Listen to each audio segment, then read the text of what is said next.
Welcome back to another episode of Rock Boys Football. Dill, massive matchup in the ACC. I feel like one of those matchups in the ACC that we certainly had circled preseason. Miami heading on the road to play Louisville, and Dill, Miami obviously coming off a bye, 6-0, looking like one of the best teams in the country. I'll say this, coming off the bye week, I think is huge for Miami two different ways. One, they were banged up heading into the bye week. So you expect this Miami Hurricanes team to be a little bit more healthy. Hopefully, left tackle Jalen Rivers coming back after the bye week as well.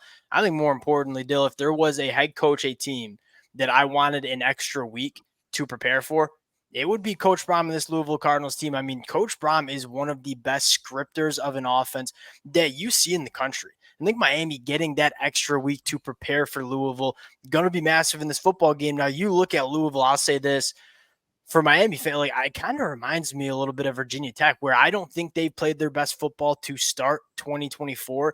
This is a very good team. Very well could have beaten Notre Dame. Very well could have beaten SMU. There is a reality where we're talking about an undefeated Louisville team, very talented team that has had some games not go their way. Kind of how we talked about Virginia Tech heading into that Friday night matchup a couple weeks ago. Fired up to get into it. Now, before we do, and as always, Miami Hurricane fans, Louisville fans, let it fly in the comment section. Tighter spread than I would have thought. Miami only 3-point favorites on the road here. Let it fly in the comment section. If y'all do enjoy the content, consider subscribing to the channel. And Dill, without further ado, I want to start with a matchup that I find very intriguing. It's this Miami Hurricanes offense against this Louisville defense. Now, you look at Miami, like, hey, knock, knock to the haters in Miami. This is the offense that is scoring the most points per game in the season, 46 points per game, number one in the country, 8.1 yards per play. That's number two in the country, particularly this Miami Hurricanes passing attack, led by Cam Ward. They're going up against the Louisville defense that last year, this secondary I thought was so dang solid, has really been leaky to start the 2024 year. Take a look at the numbers, 66% completion percentage given up. That's 112th in the country, 7.8 yards per pass attempt. That's 88th in the country. How do you look at this Miami Hurricanes passing attack going up against a Louisville secondary that, again, I think has the guys, just hasn't quite played as good as I thought they were going to be heading into 2024?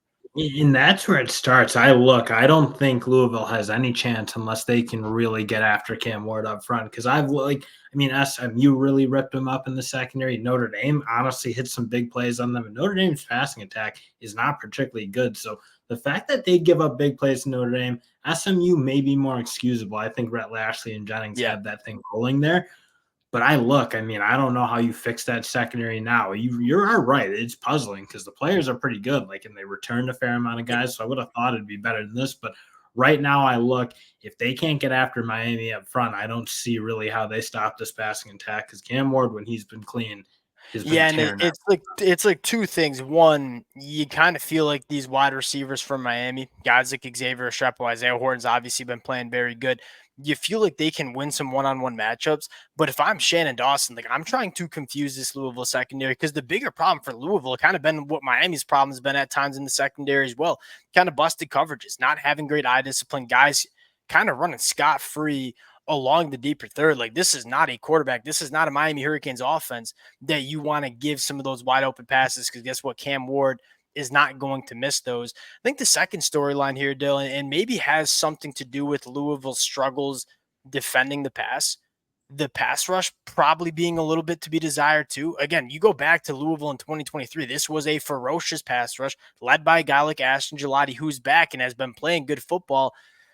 Dill, I think with Jalen Rivers coming back, even going on the road here, I feel like if you're a Miami Hurricanes fan, you feel decent about how this offensive line can match up against the Louisville pass rush that I again think have the players to be really good, just hasn't necessarily hit its stride in 2024.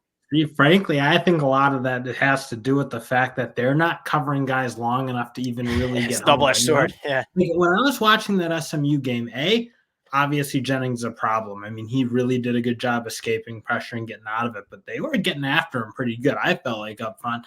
Again, did they make enough sacks? No, they still got to close the deal. They got to get him down. They need to keep him in the pocket. And that's, again, Cam Ward's not the athlete that Jennings is, but he can get outside the pocket. He's done a really good job extending plays. So they need to do a better job rushing as a team. Like, is Gelati playing good? Yeah, I think he is playing pretty good. I think Tramel Logan's a very, very good pass rusher as Yes. well. But as a unit, they need to do a better job of, as a group, affecting quarterbacks and getting guys to the ground and making more negative plays. But I also think the back end's got to be a little bit stickier than what they've been, because You that's know, Huntley. that's probably the best evaluation to have. Like you summed up well, I don't think I said it how that's the best way to say it is this Louisville pass rush has been disruptive, but it's been letting quarterbacks kind of leak out and extend plays. And again, we know Cam Ward can certainly do that. My question is, all right, Cam Ward, can you do that? But toe the line, baby. Like toe the line between I'm going to be a difference maker, extend plays, but not try to do too much with the football. Kind of interested to see what Cam Ward can do coming off a And really just that's where the bad. tough part is with the interior offensive line. I think has done a good job of handling people against Miami. And you look, I think that's been an issue with Louisville in terms of getting more disruptive, is their ability to rush from the inside. I think I look at a guy like Thor Griffin not playing good enough football for them. I look at Jared Dawson's probably the only guy who I think's Yeah, played well. he's been all Everyone right. else needs to step it up because, like, besides him, they're not getting much. Now, flipping the sides here, this Louisville offense is very good. Like I'm a believer in Tyler Shuck. I'm obviously I probably am the biggest Coach Braun believer that you see in the country. Like I think he's such an elite head coach. Dill, if you're Miami, you want to clean up the mistakes you made against Cal. And again, a lot of it was 4 or 5 plays that went for 40 plus yards for Miami. That was like half of the production Cal had the entire game, came off just a couple of plays. Louisville can dial it up. Like again, Coach Braun really good at scripting a game, really good at designing plays. He's going to challenge Miami in terms of eye discipline, being assignment sound. That's my biggest question mark because you look at Louisville and say hey, the offense has been solid. 31 points per game. That's 36 in the country. They haven't operated as well in the red zone as you would like because you look at the offense in terms of yards per play, top 15 in the country, averaging almost 7 yards per play. This is a Louisville team that can move the football, primarily hitting the explosive play, not only in the passing attack, where Coach Braun can cook. Dill, we both said that true freshman from Florida. You're getting low. Miami's got to go. Yeah, Miami's probably kicking themselves for missing on this kid. Isaac Brown from Homestead, Florida. Dill, 8.6 yards per carry. This kid is lightning in a bottle when he has the football in space. And if you're Miami, you have to play gap sound. I mean, you can't have some of those rushing lanes that you gave up against Virginia Tech because if you give this kid the light of day, getting to the second level, kind of like Bayshell Tootin, it ain't going for 15 yards. It's going 50 into the house. This Louisville running back, Isaac Brown, has been phenomenal to start his college football career. And that's where I'm looking because Miami, again, I think their first thing should be stopping the run because you've seen Louisville been like somewhat inconsistent to start the year off on the ground. Felt like they really got reliant on the pass. I think if Miami can stop the run first, and again, they certainly have the talent, but Malino's got to play better football. And Yeah, that's a little like yeah. surprising to see because he's been so good for them for so long. But past couple weeks, frankly, I think he's given up some big plays, not tackled as well as you'd probably want to see. So this will be kind of, I think, a big bounce back game for him, get right game, maybe, let's say, and get back on track and being a stud. Because I think if they can stop the run and really start to get after this team up front in the pass rush, that's where I think Miami can kind of like mitigate some of those issues. Because I don't love the matchup with these wide receivers in the passing attack because Miami's been a little bit confused in the secondary all year this year. Well, the thing with Louisville is that they're kind of like that. We're just going to push the ball down the field and really try to create some explosives. And a guy like Ja'Cory Brooks, very, very good at doing so, averaging 20 yards per catch. Two things that I kind of want to double down on. One, we said be like gap sound stopping the run. I also want to see better angles from the safeties. Like Jaden Harris has played good at times, but there are times where he's taken bad angles. Even go back to week 1 against Florida with Montrell Johnson. This is a running back you can't take bad angles against because he will absolutely make you pay. I think the second thing I'm looking for, and if you kind of said it best, if you can stop the run, what does this Miami Hurricanes pass rush look like against the Louisville offensive line that I think's been solid, but you Really. lose your starting left tackle to Monroe Mills, and Jonathan Mendoza at times at the right tackle has struggled. Can Miami get after them with the edge rushers? Ruben Bain, I would expect to be 100%. I don't know if he was fully 100% against Cal. I expect him to be 100%. You probably get all back on the other side, Tyler Barron.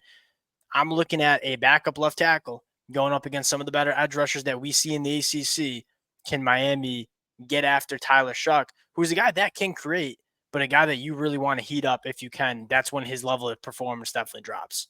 Yeah, and Tyler Shuck's not a guy who's elite at getting out of pressure. I mean, I feel like that's been one thing I think I've found slightly disappointing about his game is taking some sacks.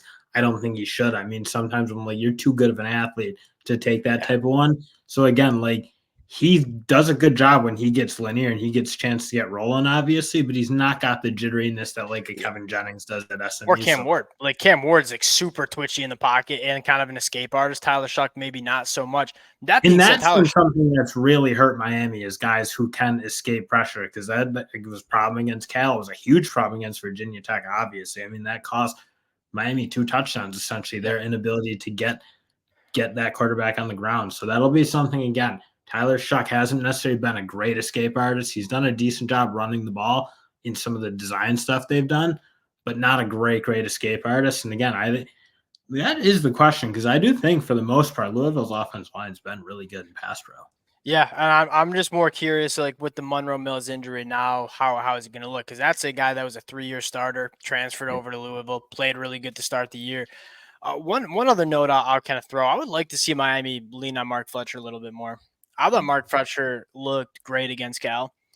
I think it'd go a long way. And you got the best quarterback in the country, at least for my money right now. I'm not asking you to run the football 70% of the time, but just take a little pressure off of Cam Ward. Let him know he has some other people that can make it happen. And Mark Fletcher, Dill, against Cal, like he didn't get the opportunity to have a full workload because they went down 3 scores in the second half. He can run the rock. Let's get into the pick here. Miami coming in as only 3-point favorites. I think kind of an interesting line, Dill. I'll kick it to you first. Who you got here? I lean slightly Louisville in that Wow. just because I love them. I really, again, what Miami's shown in the secondary is they give up Yeah. big plays. Yeah. Until they prove to me that they're not going to do that, I look at Louisville. That's been their saving grace, if you will, is their ability to capitalize on teams when they get their shots. And again, I feel like Miami's complete like wall to wall far better than this Louisville team, but Miami's Achilles heel has been a really bad one in these past See, couple I don't games. even know if I'd say like I think this Louisville team's really good. Like you asked me from a pure roster standpoint to rank the teams in the ACC, like it starts with Miami and Clemson clearly at the top. I think Louisville is right there from a talent standpoint. Dill, I'm going to go Miami for a couple of different reasons. I think most importantly, coming off a bye, I think that's so massive. Like the 2 weeks to prepare for what Coach Brom is going to bring at you completely. And I know there's not a massive correlation between coming off bye and winning football games, but where Miami was in terms of just kind of reeling in the secondary, struggling with some breakdowns, plus all the injuries, I think this bye matters a lot more for Miami than it might for some other teams, especially going into a matchup where you are facing an absolute wizard in terms of play caller and Coach Brom. Give me Miami to cover the number on the road. I feel a heck of a lot better betting on Miami with Cam Ward at quarterback this year, Dill. We'll close it out there. Appreciate you guys rocking with it. If y'all do enjoy the content, consider subscribing to the channel, and we'll talk to y'all later. Peace.